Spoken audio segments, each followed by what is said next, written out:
Hey guys, Ben, by the way, that audio guy. Today I'm going to show you how to use the flex pitch mode in Logic Pro X. So this is a new feature to Logic X, and basically what it is it's like a Melodyne if you've ever used that or heard of that.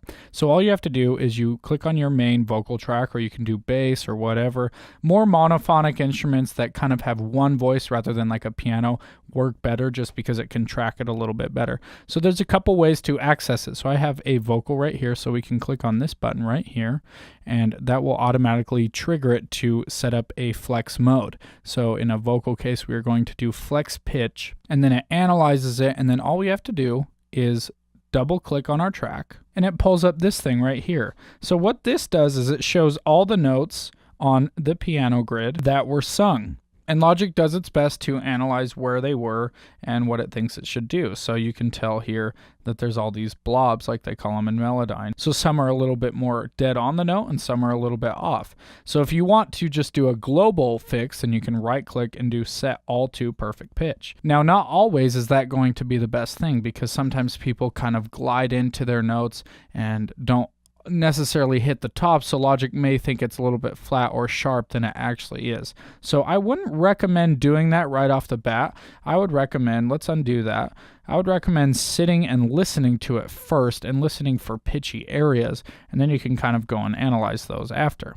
Is bittersweet. So that one is a little bit flat. So what we can do is we can zoom in here. Now there's a couple of different things you can do.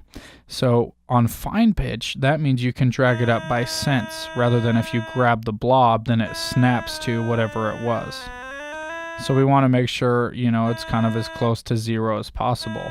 So obviously plus like this is going to be sharp, and negative is going to be flat. And you can tell that it's a little bit wavy. So, singers naturally kind of move their voices. So if we go to this note, which is a flat note, it's more of a vibrato. So you can increase that or decrease that by dragging that middle note. So way increase sounds like this. So you can use that to get creative if you want to. Obviously, you don't want to make the vocalist feel horrible about themselves, but you can decrease it if they get a little bit out of control. Or you can bring it all the way down to 0 for a pretty flat line sound. But of course, then you're going to get that auto-tune sound. So it kind of just depends on what you're looking for. And then right here, the formant shift is basically a pitch shift in a way without actually shifting the pitch. So it kind of shapes the tone. Like if you've heard those songs on the radio that have like the ooh, ooh, ooh, it does that kind of thing.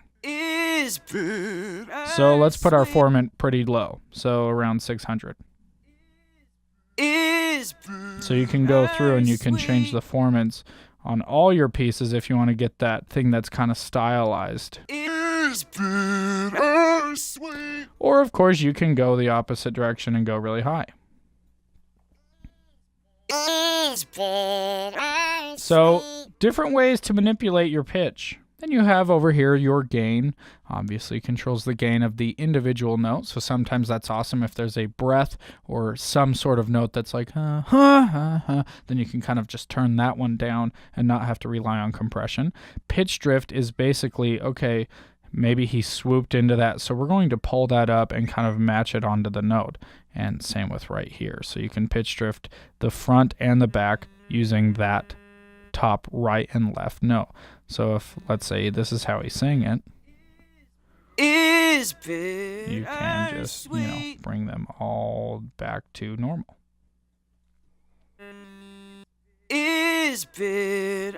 So it's a really cool feature, super useful, and considering that Melodyne is a couple $100, the fact that you can buy Logic, which is a full DAW, and it includes this for $200 is pretty insane. So use it to your advantage. It can be extremely transparent. So don't think, okay, well, I don't want to auto-tune my voice, because that's not auto-tuning. Sometimes there's a note here and there that just kind of misses and your voice doesn't hit it, but the performance was on. And if you follow my videos, you know I'm all about the emotion and the performance. So if you have to use just a tiny bit to get it to that note and you love the take, then I would suggest trying this out. And this takes a little bit of getting used to. It's not something that you may think is 100% transparent on your first time using it, because the tools are a little bit different. It's a little different way of thinking and analyzing notes as more objects rather than melodic pieces of musical singing. So experiment with it. Remember to subscribe to the YouTube channel and sign up for my email list where I will send you exclusive offers and content that I only send to the people on that list. And also head over to itsthatAudioguide.com and I will see you guys soon.